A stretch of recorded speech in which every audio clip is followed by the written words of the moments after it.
So first of all మనం discuss చేసిన అన్ని ఎగ్జాంపుల్స్ గురించి ఒక బ్రీఫ్ ఎక్స్ప్లెనేషన్ ఇచ్చేస్తా. ఇన్స్టాన్స్ వేరియబుల్స్కి డిఫరెంట్ వేస్లో వాల్యూస్ని ఎలా ప్రొవైడ్ చేయాలి దాని గురించే మాట్లాడుతూ ఉన్నాం ఒక 3 days నుంచి. అయితే ఫస్ట్ ఎగ్జాంపుల్లో మనం ఏం చూసాము, 2 ఇన్స్టాన్స్ వేరియబుల్స్ క్రియేట్ చేసి యూజర్ డిఫైన్డ్ వాల్యూస్ లేకుండా, యూజర్ డిఫైన్డ్ మెథడ్స్ లేకుండా మనంతటా మనమే వాల్యూస్ని ప్రొవైడ్ చేసాం.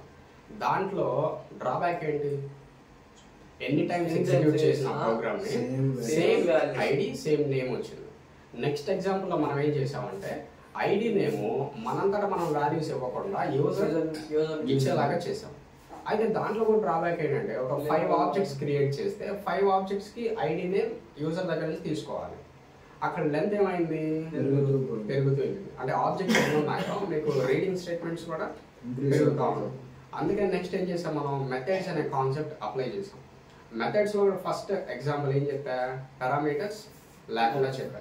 పారామీటర్స్ లేనప్పుడు ఏం జరిగిందంటే 2 ఆబ్జెక్ట్స్ క్రియేట్ చేసాం మనం. 2 ఆబ్జెక్ట్స్ కి ఐడి మీరు అబ్జర్వ్ చేస్తే ఎలా ఉంది, సేమ్ గానే ఉన్నాయా లేదా. తర్వాత మళ్ళీ ఏం చేసాం, మెథడ్ కి పారామీటర్స్ ఇచ్చాం, 2 పారామీటర్స్ ఇచ్చాం. మెథడ్ కాల్ లో వాల్యూస్ పంపించాం. ఆ విధంగా 2 ఆబ్జెక్ట్లకి 2 రకాల వాల్యూస్ వచ్చాయి లేదా. అదే ఎగ్జాంపుల్ లో యూజర్ దగ్గర నుంచి వాల్యూస్ పంపించుంటే మళ్ళీ లెంత్ పెరుగుండేది. అందుకే మెథడ్స్ లో 3వ ఎగ్జాంపుల్ డిస్కస్ చేసాం మనం.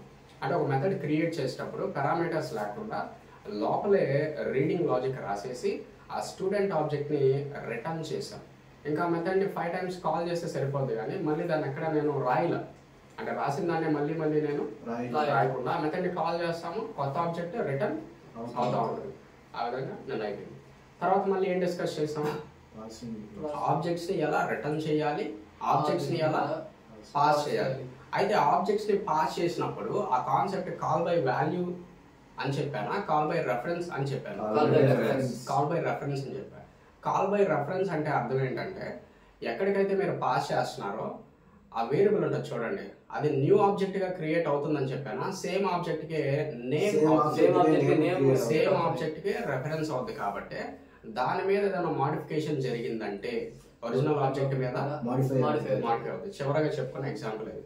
అయితే ఇప్పుడు క్లాస్లో ఏంటంటే ఆబ్జెక్ట్ పాస్ చేస్తాం కాల్ బై రెఫరెన్స్, కానీ ఆ కొత్త రెఫరెన్స్ చూడండి, దాన్ని టచ్ చేయకుండా ఆబ్జెక్ట్లో ఉన్న డేటాని చేంజ్ ఎలా చేస్తాం ఏంటో చూద్దాం.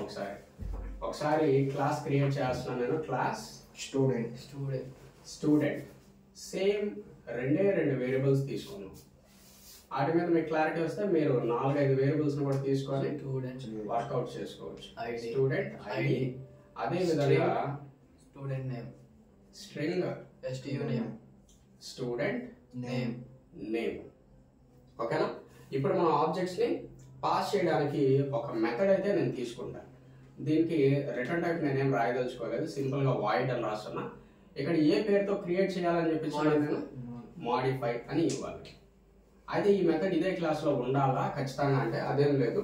ఈ మెథడ్ కావాలంటే స్టూడెంట్ క్లాస్ కి బయట వేరే క్లాస్ లో తీసుకోవచ్చు, కానీ అన్ని క్లాసులు ఎందుకులే ప్రెసెంట్ అని నేను ఒకటే క్లాస్ లో తీసుకుంటున్నాను. స్టూడెంట్ ఎస్, ఈ పారామీటర్ మీ ఇష్టం, ఏ పేరైనా మీరు రాసుకోవచ్చు. నేను ఎస్ అనే రాస్తున్నాను. అయితే దీని లోపల ఏం రాస్తారు అనేది చాలా చాలా ఇంపార్టెంట్. అయితే దాన్ని రాసే ముందుగా ఫస్ట్ మెయిన్ క్లాస్ క్రియేట్ చేయాలి. ఫస్ట్ మెయిన్ క్లాస్ క్రియేట్ చేసి తర్వాత దీనికి వచ్చేద్దాం. మెయిన్ మెథడ్ క్రియేట్ చేసుకోవాలి. ఏ విధంగా ఉంటుంది main method? Public static void main method string args. Clarity అక్కడ వరకు. సో ఇప్పుడు మనం ఈ మెథడ్ ని కాల్ చేసి అక్కడి నుంచి ఒక ఆబ్జెక్ట్ ని పంపించాలి. ఆబ్జెక్ట్ ని పంపించాలంటే ఫస్ట్ మన దగ్గర ఆబ్జెక్ట్ ఉండాలా పర్లేదా? ఉండాలి. సో స్టూడెంట్ ఏం పేరు పెడదాం? STU అని రాసుకున్నా, నిన్న రాసుకున్నట్టే. Assigns to new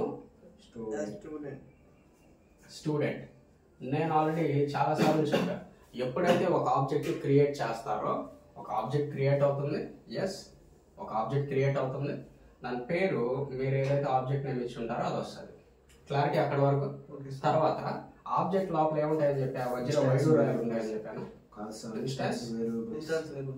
STU ID ID inbuilt గా వాల్యూస్ 0 0 STU నేమ్ అయితే null STU నేమ్ అయితే null క్లారిటీయా ఇప్పుడు వీటికి వాల్యూస్ ఎలా ఇస్తాము అంటే రెఫరెన్స్ ఉపయోగించి STU dot STU ID assigns to 1 అని ఇచ్చారు సో ఇక్కడ 0 ఎరేజ్ అయ్యి 1 వస్తుంది అదే విధంగా STU డాట్ student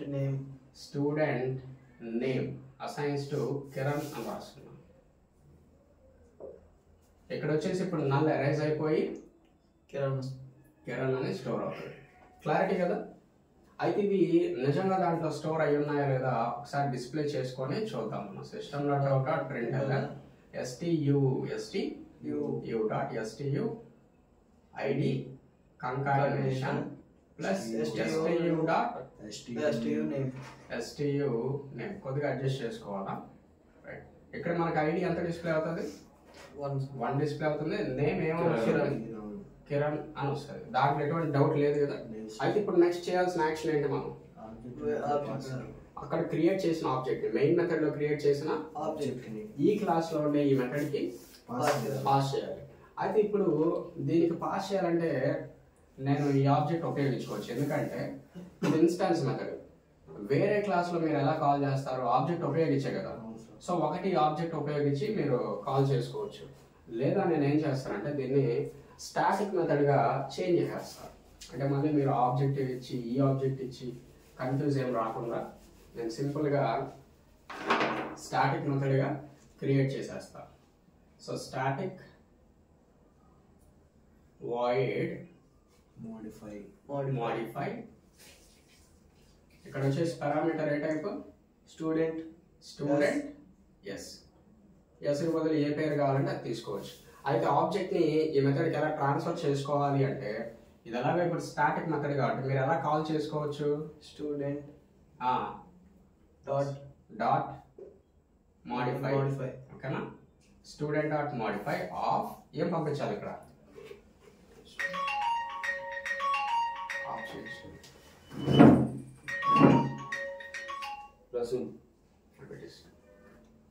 సో ఇక్కడ స్టూడెంట్ డాట్ మోడిఫై అని మోడిఫై అనే మెథడ్ కి పారామీటర్స్ ఉన్నాయా లేవా ఒక పారామీటర్ ఉంది ఏ టైప్ స్టూడెంట్ వేరియబుల్ పేరు చెప్పకూడదు డేటా టైప్ పేరు చెప్పాలి okay so data type student so ఇక్కడ మీరు ఈ ఆబ్జెక్ట్ పంపించాలి ఈ ఆబ్జెక్ట్ అంటే ఎలా పంపిస్తారంటే దాని రెఫరెన్స్ ఇక్కడ మెన్షన్ చేయండి క్లారిటీయా ఇప్పుడు ఈ ఆబ్జెక్ట్ ఇలా ట్రాన్స్ఫర్ అయిపోతుంది అయితే నేను ఏం చెప్పా ఈ వేరియబుల్ తో న్యూ ఆబ్జెక్ట్ క్రియేట్ అవుతుందని చెప్పానా లేకపోతే ఏమైనా చెప్పానా క్రియేట్ కొత్త ఆబ్జెక్ట్ అయితే క్రియేట్ కాదు న్యూ ఆబ్జెక్ట్ అయితే క్రియేట్ కాదు ఆల్రెడీ అక్కడ ఉన్న ఆబ్జెక్ట్ కే రెఫరెన్స్ అవుతుంది అర్థం ఇప్పుడు నేను చెప్పబోయే కాన్సెప్ట్ ఏంటంటే దీన్ని కానీ టచ్ చేసామనుకో అక్కడ STU లో ఉండే డేటా అంతా రీప్లేస్ అయిపోతుంది అంటే ఒరిజినల్ ఆబ్జెక్ట్ మీద అప్డేట్ జరగకూడదు అదే ఇప్పుడు చెప్పేది ఇక్కడ చూసుకొని కావాలంటే వితౌట్ ఎఫెక్టింగ్ ఒరిజినల్ ఆబ్జెక్ట్ అంటే మన దృష్టిలో ఇది ఒరిజినల్ ఆబ్జెక్ట్ అంటే ఇది సో దీని మీద ఎఫెక్ట్ జరగకూడదు అంటే ఇక్కడ ఇంకొక కొత్త ఆబ్జెక్ట్ క్రియేట్ చేయాలి ఇక్కడ కొత్త ఆబ్జెక్ట్ క్రియేట్ చేయాలి సో ఏమనంటే స్టూడెంట్ S1 ఎస్ ఏదైనా తీసుకోండి S1 assigns to new student అయితే ఇది మళ్ళీ సపరేట్ గా క్రియేట్ అయిపోతుంది ఇది మళ్ళీ ఇక్కడ సపరేట్ గా క్రియేట్ అయిపోతుంది దీని పేరేంటి S1 అయితే దీంట్లో ఏముంటాయంటే సేమ్ ఇన్స్టాన్స్ వేరియబుల్ దాంట్లో ఇన్స్టాన్స్ వేరియబుల్స్ ఉన్నప్పుడు దీంట్లో కూడా ఇన్స్టాన్స్ వేరియబుల్స్ ఉంటాయి ఏంటవి STU ID అసైన్స్ టు 0 అదే విధంగా STU name assigns to null clarity కదా ఇప్పుడు నా టార్గెట్ ఏంటంటే దీంట్లో ఉన్న వాల్యూస్ అన్ని S1 లోకి కాపీ చేసుకోవాలి దాంట్లో ఉన్న వాల్యూస్ అన్ని కాపీ చేసుకోవాలి ఎలా చేస్తామంటే S1 dot STU ID assigns to S dot STU ID S అంటే ఎవరు అక్కడ ఆబ్జెక్ట్ అర్థమవుతుందా S dot STU ID S dot STU ID అంటే ఎగ్జాక్ట్ ఎంత ఉంది 1 ఇదే 1 ఇప్పుడు దేంట్లోకి వచ్చేస్తుంది మనకి S1 లోకి వచ్చేది. సో ఇక్కడ 1 వచ్చేస్తుంది. క్లారిటీయా? అదే విధంగా నేమ్ కూడా ఎలా కాపీ చేసుకోవాలి? S1 dot STU name assigns to S dot STU name. So ఇక్కడ S dot STU name అంటే S అంటే అక్కడ ఉంది, STU name అంటే కిరణం దేంట్లో కాపీ అవుతుంది? S1 లోకి. ఇప్పుడు మీరు మోడిఫికేషన్ S మీద చేయకూడదు. S మీద కానీ చేశారంటే STU which means original object అది చేంజ్ కాకూడదని నేను ఏ ప్రయత్నం చేస్తున్నా, వేరే కొత్త ఆబ్జెక్ట్ క్రియేట్ చేసి ఆ వాల్యూస్ అనేది దీంట్లోకి కాపీ చేసేసాను. ఇప్పుడు దీంట్లో మీరు మోడిఫికేషన్ చేసుకోవచ్చు. ఒకసారి S1 లో అవి ఉన్నాయా లేదా ఒకసారి డిస్ప్లే చేద్దాం. Print S1 dot STU ID plus concatenation S1 dot STU name. ఓకేనా? సో ఫస్ట్ స్క్రీన్ పైన 1 కిరణ్ వస్తాయి. ఈ మెథడ్ కాల్ చేసినప్పుడు ఇదంతా కాపీ అయ్యి S1 లో ఏమున్నాయి నేను చూడాలనుకుంటున్నాను అని అడిగాను కాబట్టి ఇక్కడ కూడా ఏమొస్తాయి? 1 కిరణ్. ఎందుకంటే సేమ్ దాంట్లో ఉండేది కాపీ చేశా కాబట్టి. అర్థమైందా? ఇప్పుడు మన టార్గెట్ ఏంటంటే ఈ ఆబ్జెక్ట్ లో ఉండే డేటా మార్చేస్తాం. ఎందుకంటే నేను S ని కానీ టచ్ చేశానంటే నేరుగా ఏది ఎఫెక్ట్ అయిపోతుంది? STU ఒరిజినల్ ఆబ్జెక్ట్ ఎఫెక్ట్ అయిపోతుంది. అందుకే ఏం చేస్తున్నాను, దాంట్లోనే వాల్యూస్ దీంట్లో షిఫ్ట్ చేసుకొని చేస్తున్నాను. S1 డాట్ STU ID నేనేం చేస్తున్నానండి ఇప్పుడు 2 అని ఇస్తున్నాను. ఎంత ఇచ్చా? ID 2 అని ఇచ్చా. S1 dot STU name assigns to నా పేరు రాసుకుంటాను, భాస్కర్. క్లారిటీయా? అయితే ఇవన్నీ ఎక్కడ చేంజ్ అవుతున్నాయి? S1 లోనా లేకపోతే ఎస్ ఇంకా ఒరిజినల్ ఆబ్జెక్ట్ ఏమైనా ఉందా సంబంధం? లేదు కదా. సో ఇప్పుడు ఒకసారి మళ్ళీ డిస్ప్లే చేద్దాం. చేంజ్ అయినాయా అవ్వలేదా? System dot out dot print S1 dot STU ID plus concatenation S1 dot STU name. So ఇప్పుడు చేంజ్ అయినాయి కాబట్టి ఇప్పుడు ఏమొస్తుంది? భాస్కర్. క్లారిటీ కదా? సో నేను కొత్త ఆబ్జెక్ట్ లో చేంజెస్ చేస్తున్నాను కాబట్టి మనకి ఎటువంటి ఇబ్బందులు అయితే ఉండవు. అంటే దాంతో ఇంకెటువంటి కమ్యూనికేషన్ ఇక్కడ జరగలేదు. ఓకేనా? మెథడ్ క్లోజ్ చేస్తున్నాను, స్టాటిక్ మెథడ్ క్లాస్ క్లోజ్ చేస్తున్నాను. ఇక్కడ క్లారిటీ ఏమైనా డౌట్ లా? ఇక్కడ వరకు ఈ మెథడ్ అర్థమైందా? ఈ మెథడ్ వరకు. అయితే ఈ మెథడ్ కాల్ చేసినప్పుడే కదా ఇదంతా ఎగ్జిక్యూట్ అవుద్ది. మళ్ళీ మనం ఎక్కడికి వెళ్ళిపోవాలి? తర్వాత నేను ఏం చేస్తున్నా అంటే STU మాడిఫై అయిందా అవ్వలేదా చూడాలి. అంటే ఇక్కడ నేను ఎప్పుడైతే 2 భాస్కర్ ఈ ఆబ్జెక్ట్ ఇచ్చానో ఇది దాని మీద ఎఫెక్ట్ చూపిస్తుందా? చూపించదు. ఎందుకంటే S లో ఉండే వాల్యూస్ అన్ని నేను దాంట్లో కాపీ చేసేసాను. S1 మీద S ని నేను టచ్ చేశాను లేదు. అంటే S ని టచ్ చేయడం అంటే అర్థం ఏంటి? S లో ఉన్న వాల్యూస్ ని మోడిఫికేషన్ చేశానా? చేయలే. S ని మోడిఫై చేయనంత వరకు ఆ S ఆబ్జెక్ట్ ఎక్కడి నుంచి అయితే వచ్చిందో దానికి కూడా ఎటువంటి మోడిఫికేషన్స్ జరగవు. క్లారిటీయా? So STU dot STU ID comma plus STU dot STU name. అంతే. ఇక్కడ STU ID అంటే ఎంత వస్తుంది? 1 వస్తుంది. STU నేమ్ అంటే కిరణం వస్తుంది. దీన్ని ఎగ్జిక్యూట్ చేసినా మనకు వచ్చే రిజల్ట్ అదే. Main method close, class close. First ఈ ఫైల్ రాసుకోవాలి, దీని తర్వాత ఈ ఫైల్ రాసుకోవాలి. ఏ విధంగా జరిగింది అర్థమైందా? అంటే నిన్న రాసిన ఎగ్జాంపుల్ లో జస్ట్ నేను ఏం చేశానంటే ఈ కాపీ లాజిక్ లేదు. ఈ 3 స్టేట్మెంట్స్ ఉన్నాయి కదా, ఈ స్టేట్మెంట్స్ లేవు నిన్న. అవునా కదా? ఈ 3 స్టేట్మెంట్స్ నిన్న లేవు మనకి. డైరెక్ట్ గా దేన్ని మాడిఫై చేశాను నేను? S ని మాడిఫై చేశాను. S dot STU ID, S dot STU name. So direct గా S మీద నేను మాడిఫై చేశాను కాబట్టి ఎక్కడ కూడా అప్డేట్ అయిపోయింది. కానీ నేను ఇప్పుడు ఏం చేశానంటే S లో ఉన్న వాల్యూస్ అన్ని దేంట్లో కాపీ చేసేసాను? S1 లోకి. మోడిఫికేషన్ కూడా నేను S మీద చేయలే. దేని మీద చేసా? S1 మీద. సో ఒరిజినల్ ఆబ్జెక్ట్ సేఫ్ గానే ఉంది. అర్థమవుతుందా? సో ఈ విధంగా మనం ఆబ్జెక్ట్ పాస్ అయినప్పుడు దాంట్లో ఉండే డేటా ఎఫెక్ట్ అవ్వకూడదు అంటే మీరు ఏం చేస్తారు? కొత్త ఆబ్జెక్ట్ క్రియేట్ చేసి దాంట్లో ఉన్న వాల్యూస్ అన్నిటిని కాపీ చేయాలి. లేదు ఖచ్చితంగా ఇది ఎక్కడి నుంచి అయితే వచ్చిందో ఇది ఖచ్చితంగా మారాల్సిందే అంటే డైరెక్ట్ గా మీరు దేని మీద అప్లై చేస్తారు?